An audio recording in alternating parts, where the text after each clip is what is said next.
Praise to the Most High. We're going to go into the book right now, in the book of Deuteronomy. It's going to be chapter 28, and this is verse 63. Deuteronomy, chapter 28, verse 63. And it shall come to pass that as the Lord rejoiced over you to do you good and to multiply you, so the Lord will rejoice over you to destroy you and to bring you to naught. And ye shall be plucked off from off the land whither thou goest to possess it.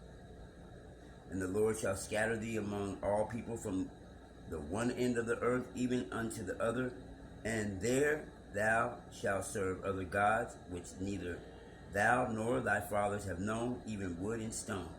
And among these nations shalt thou find no ease, neither shall the sole of thy foot have rest, but the Lord shall give thee a trembling heart, and failing of eyes, and sorrow of mind.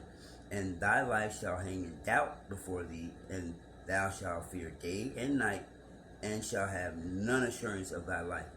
In the morning thou shalt say, would God it were evening, and at evening thou shalt say, would God it were morning.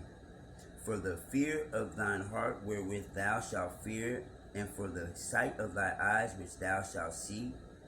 And the Lord shall bring thee into Egypt again with ships, by the way whereof I spake unto thee. Thou shalt see it no more again, and there ye shall be sold unto your enemies for bondsmen and bondswomen, and no man shall buy you.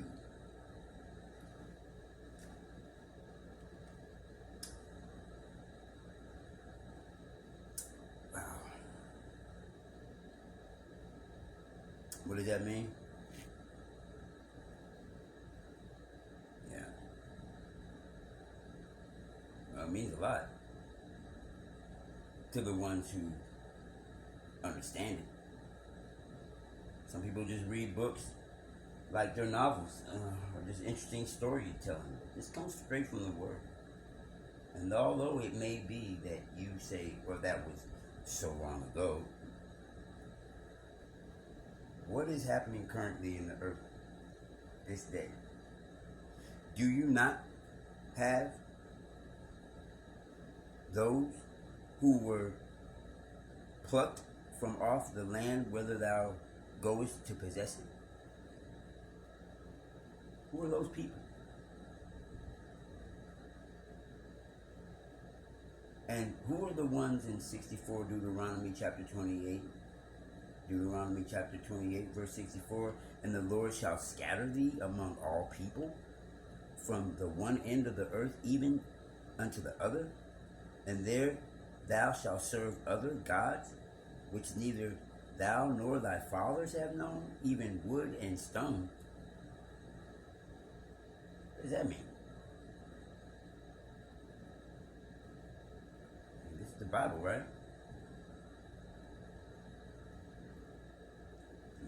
I'm sorry, y'all. To most, it's just a novel or a good storytelling book. And to some, very few, it happens to be the true and living word of the Most High God, to His people, to the followers, to the ones who believed, to the fathers of the forefathers of the ones who He speaks of in those two verses, 63 and 64.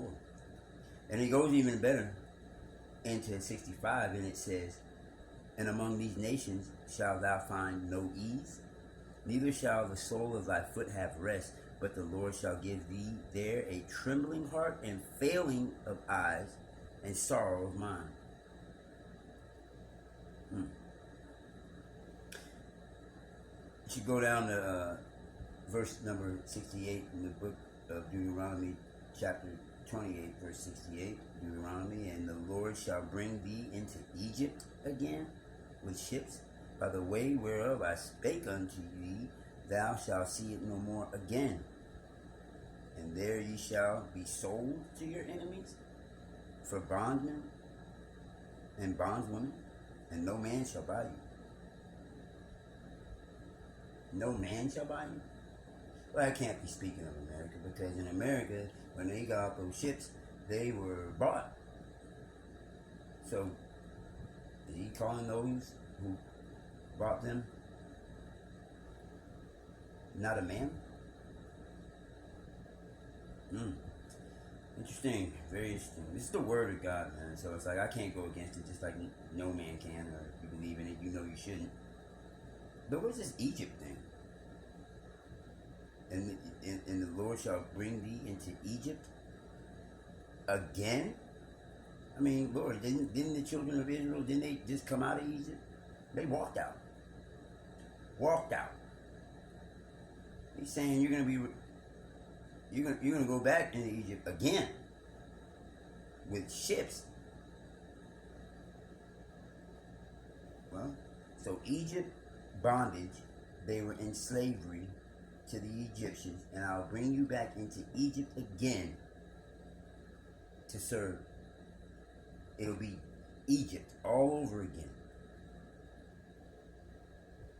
But you'll be plucked off the land. You'll be removed from your land, and he'll return you back into Egypt again. He'll return you back into Egypt again. I'm going to turn you back into going into slavery again. Bondage. Yeah. I don't know. Nobody likes reading that. It's like that real hard word that, can't put too much emphasis on it. You got to read it in context. Do your due diligence. He calls daughter of Babylon Egypt and Rome. I'm sorry, Egypt and Sodom. He compares that to those two combined. So, in America, do they not celebrate? Do they not have monuments? Washington? Yeah. It wasn't called America. Why does the Most High say, I'm gonna return you, I'm gonna bring you into America again? Sorry, I'm being a little facetious and sarcastic, because I already have the understanding, I believe I do, and want to gain more about this Egypt and Sodom, daughter of Babylon. Yeah. So all those who have any issues with the slavery thing, get mad at it, remind yourself that I'm also gotta put it in context. And the Lord shall scatter thee, and the Lord shall bring thee into Egypt. All these things were done by the Lord. So, give thanks and praises where praise is due. And just because I live here doesn't mean I have to go along with the ways.